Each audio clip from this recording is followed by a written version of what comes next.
Découvrez les chroniques de Polela, analyste financier, géostratège, observateur averti de l'actualité. Il décrypte, fustige et dénonce tout sans tabou aucun. Il sait toucher au sujet qui fâche. Tout d'abord pour les chroniques de Polela. La religion, cet instrument de manipulation très lucratif. Plus de 6 milliards de fidèles aux 10 000 religions existantes dans le monde, dont les plus répandues sont le christianisme avec plus de 2,5 milliards d'adeptes, l'islam avec environ 2 milliards et l'hindouisme avec 1,16 milliard. C'est plus de 75% de l'humanité qui se revendique d'une confession religieuse. 90% d'entre eux se sont laissés enrôler, dont la plupart dès l'enfance, par transmission générationnelle. Mais comment peut-on se soumettre à des créances héritées sans la moindre remise en question? Comment peut-on appliquer machinalement des dogmes que d'autres ont pensés pour nous? Comment peut-on confier notre spiritualité à des êtres humains qui disent nous expliquer la démarche pour communiquer avec Dieu? Comment le caractère unique de chaque personne qui suppose une vie spirituelle spécifique peut-il être assujetti à des pratiques globales des masses? Et comment peut-on s'en remettre aussi docilement à ces messagers qui disent avoir reçu des révélations divines? Pour hériter le ciel, les humains sont prêts à embrasser toutes sortes de croyances. Pourtant, si la foi est personnelle, sa pratique ne saurait être homogénéisée à tous. Du coup, les religions ne sont que de simples formalités pour l'essentiel de leurs adeptes qui la pratiquent uniquement pour se donner bonne conscience. On a alors affaire à une multitude d'automates qui disent appartenir à des religions par simple suivisme mécanique, sans aucune perception des tenants et aboutissants. Du pain béni pour les promoteurs des religions qui ont tout intérêt à multiplier les fables pour maintenir leurs fidèles dans l'espoir d'une vie meilleure au paradis.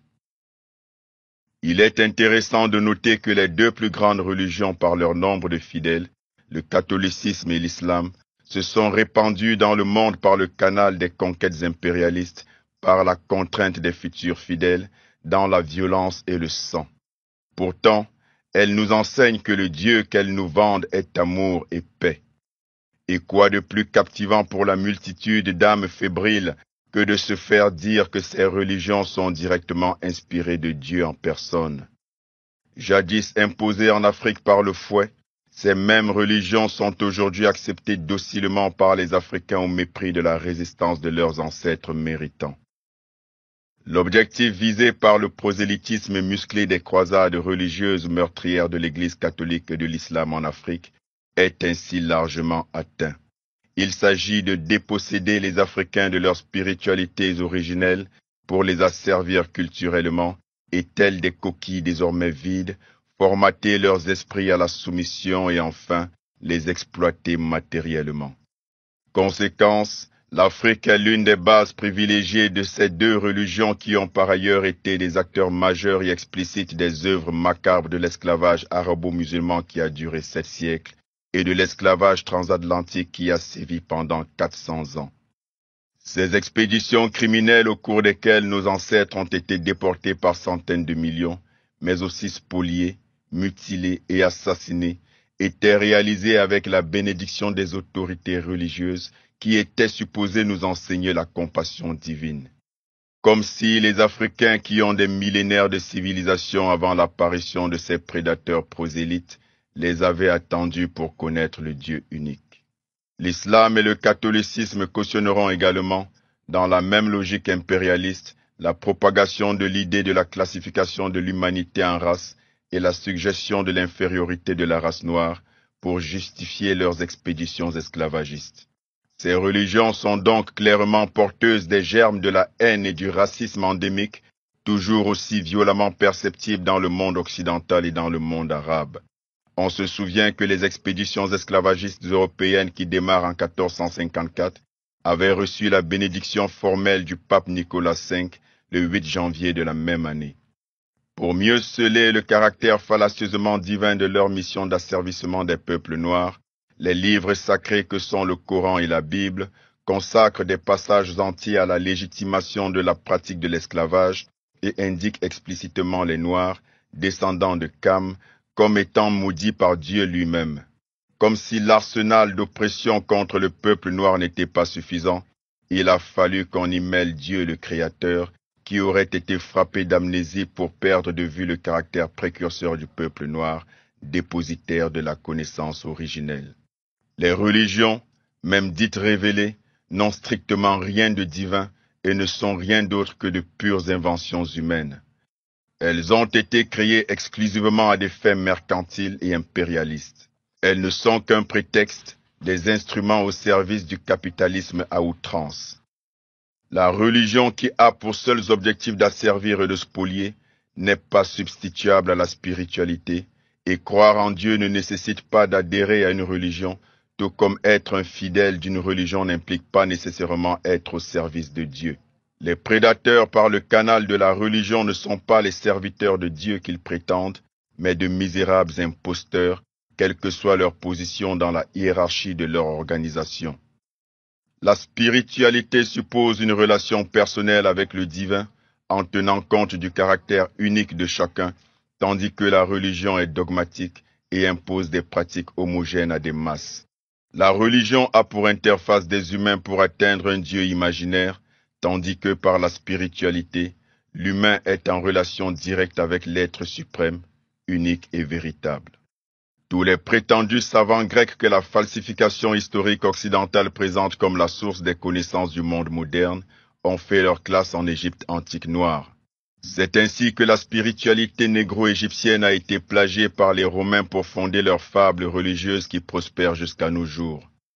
À titre d'exemple non exhaustif, le récit chrétien du Fils sauveur de l'humanité et tous les symboles qui vont avec ne sont qu'une pâle copie de l'histoire d'Osiris dans l'Égypte antique noire, 2400 ans avant notre ère. Un honteux plagiat à tout point de vue, et d'ailleurs de plus en plus reconnu par certains membres du clergé. Le mécanisme de spoliation à grande échelle de l'Afrique sous prétexte des religions dites révélées est en marche depuis plus d'un millénaire et continue de prospérer avec la même intensité, mais avec une plus grande subtilité.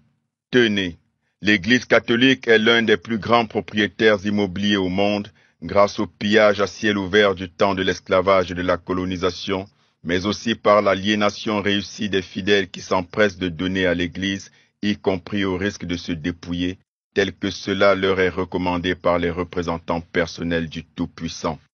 Les origines de la fortune des religions sont multiples et variées, et bien souvent indécentes, telles que le commerce des indulgences dans l'Église catholique, qui consiste à monnayer la rémission des péchés. Le Vatican est ainsi l'une des plus grosses puissances financières au monde, avec un patrimoine estimé à plus de 2000 milliards d'euros, incluant ses universités, ses hôpitaux et ses sites d'hébergement à travers le monde, mais aussi de par ses quelques 60 000 tonnes d'or ou encore ses 360 millions de dollars annuels de dons de ses fidèles. Les autres religions ne sont pas à plaindre, avec des sources de revenus telles que les pèlerinages, l'évangile de prospérité, la commercialisation d'eau bénite, d'objets saints, d'exorcismes, de prières de délivrance et de guérison, et bien d'autres sources lucratives. Chose curieuse, ce sont les plus démunis qui donnent le plus à l'Église, proportionnellement à leurs possibilités. Pas étonnant que le pape François déclare que les pauvres sont le trésor de l'Église. Les principales victimes de ces formatages des esprits sont de loin les femmes, qui représentent plus de 60% des fidèles de ces religions. Clientèle très prisée des marabouts, charlatans et autres hommes de Dieu, nos femmes, filles, sœurs et mères sont particulièrement réceptives aux sirènes de séduction des prétendus miracles. On pourra surseoir au paiement du loyer au risque de se faire expulser, mais ce sera pour la gloire de Dieu, du moment où on a veillé à donner sa dîme et ses offrandes. Pour le reste, Dieu pourvoira. Quoi qu'il arrive, tout ce que Dieu fait est bon. Le niveau de lavage des cerveaux par les religions est tel que les cas de perte d'emploi, de couples brisés et de familles dispersées sont de plus en plus fréquents à partir du moment où l'homme de Dieu, le prophète ou le marabout a transmis la révélation divine selon laquelle le mari est un sorcier qui veut la mort de sa femme et de ses enfants. S'en remettre à des pratiques et à des médiateurs pour le salut de nos âmes est non seulement naïf, mais aussi risqué.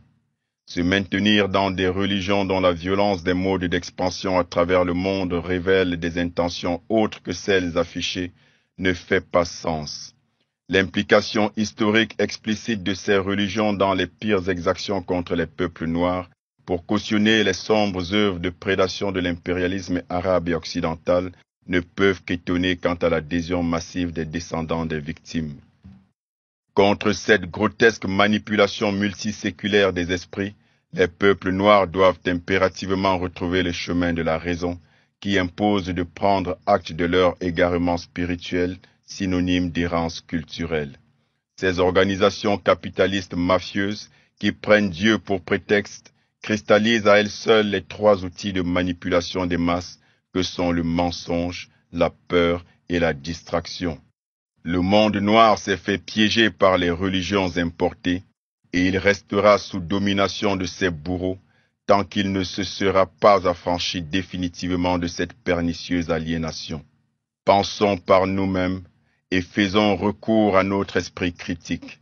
Arrêtons de nous laisser embobiner dans des croyances inventées à des fins de prédation, en faisant du suivisme moutonnier de préceptes qui n'ont rien de divin et qui n'émanent que de la seule perfidie humaine.